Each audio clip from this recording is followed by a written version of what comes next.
British সরকারের বিরুদ্ধে 2021 সালে ব্রাহ্মণবাড়িয়াতে 15 জন, হাটাজারিতে 7 জন পাখির মতো গুলি করে হত্যা করেছে। হাজার 21,000 নেতা কর্মী আলেম দিনদার মানুষকে বছরের পর বছর বিনা বিচারে কারাগারে বন্দী করে রেখেছেন। জেল থেকে বের হয়েছি, তারপরে নির্যাতন কম নয়, নির্যাতন আমাদের উপর দিয়ে চলছে। যখন 2024 সালে ছাত্ররা যখন ময়দানে নেমেছেন, আল্লাহ রাব্বুল আলামিন সিদ্ধান্ত গ্রহণ করেছেন তারা উল্টো মুসালে সালামের লাঠির দ্বারা ধরি নাই, দড়ি কুরসি পানির দ্বারা, নমরুদকে হযরত ইব্রাহিম আলাইহিস সালামের দ্বারা ধরি নাই, দর্শি ল্যাংরা মশার দ্বারা, আব্রাহা বাদশাকে আমি কোনো মানুষের দ্বারা, আব্দুল মুত্তালিবের বাহিনীর দ্বারা ধরি নাই, দর্শি আবাবুল পাখির দ্বারা। জামাত, হেফাজত ইসলাম, বিএনপি, তারা চুপচাপ, আমি ছাত্রদের দ্বারা ধরবো। স্কুল কলেজ ইউনিভার্সিটির ছাত্ররা যখন মাঠে নামছেন, আমি এবার আপনাদের জিজ্ঞেস করতে চাই, আমাদের কি কোটার প্রয়োজন? আমরা চাকরির জন্য কোথাও দরখাস্ত করি? আমাদের কোটার কোন প্রয়োজন? কোটা আমাদের দরকার? আমাদের কোটার দরকার নাই। আমরা চাকরির জন্য লড়াই করা, চাকরির জন্য কোথাও দরখাস্ত করি না, আমরা চাকরি দিতে চাই না। আমাদের মাদ্রাসার মসনদ, আমাদের খানকার মসনদ, আমাদের মসজিদের হুজরা বঙ্গভবনের চাইতে আমাদের কাছে বেশি আরামদায়ক। তার কারণ হলো এলাকার ব্যক্তি কোনো মানুষের যদি নতুন গাছের ফলটা পাকে, আমাদেরই কিন্তু খাওয়া। নতুন মুরগি ডিম করলে কি মেম্বার চেয়ারম্যানরা খাওয়ায় না আমাদের?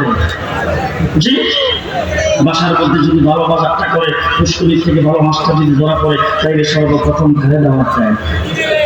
জি, আমাদের সুখ শান্তির অভাব নাই, আমাদের আরাম আয়েশের অভাব নাই, আমাদের ইজ্জত আর সম্মানের অভাব নাই। সুতরাং আমরা চাকরির তোয়াক্কা করি না, মন্ত্রী মিনিস্টারের তোয়াক্কা করি না, আমরা আমাদের অবস্থানে আছি, আমরা সেই অবস্থানেই থাকতে চাই। যখন ছাত্ররা, স্কুল কলেজের ছাত্ররা কোটার জন্য যখন মাঠে নামছেন আন্দোলনের ময়দানে, তখন এই ফ্যাসিস্ট সরকার ছাত্রদের বুক লক্ষ্য করে যখন গুলি চালাতে শুরু করেছেন, আমার কওমি মাদ্রাসার ছাত্ররা নুরানি বক্তব্য থেকে শুরু করে জামিয়া পর্যন্ত একজন করে বসে থাকে নাই, রাস্তায় নেমে আসছে। 2024 সরকার পতন আন্দোলনে আমরা মাঠে থেকে আমাদের 84 জন শাহাদত বরণ করেছে। আমরা যদি পিছিয়ে আসি, তাহলে আমাদের ছাগলের 3 বাচ্চার মধ্যে মনে করেন কি হিসাবে? আজকে অন্তর্বর্তীকালীন সরকারকে বলতে চাই, আমাদের লক্ষ্যের উপর দাঁড়িয়ে আপনি ক্ষমতায় বসেছেন, আমরাই আপনাকে বসাইছি। ডক্টর ইউনূস সাহেব মেহেরবানি করে আমাদের ছাগলের 3 বাচ্চা মনে করবেন না। দেশ যখন গঠন করার পর আসছে, রোহিঙ্গারা যখন বাংলাদেশে আসতে শুরু করেছেন, আমার দেশের প্রধানমন্ত্রী জাতির উদ্দেশ্যে বক্তৃতা দিয়ে বলেছেন, একজনকে ঢুকতে দেওয়া যাবে না, 2জনকে ঢুকতে দেওয়া যাবে না, রাস্তা ব্লক করো, বর্ডার ব্লক করো, একজনকে ঢুকতে দেওয়া যাবে না। যখন ঘুষপেট করতে শুরু করে দিয়েছেন, আমরা বাইতুল মুকাররমের সঙ্গে দাঁড়িয়ে বলছি, আগামী 12 ঘন্টার ভিতরে যারা রোহিঙ্গারা আসতে চায়, বার্মা থেকে, আরাকান থেকে যারা আসতে চায়, বর্ডার ওপেন করে দেওয়া হোক, তাদেরকে আসতে দেওয়া হোক। মাননীয় প্রধানমন্ত্রী, যদি আপনি ক্ষমতা না থাকে, তাদের ভরণ পোষণে আমরা তাদের ভরণ পোষণের দায়িত্ব গ্রহণ করব।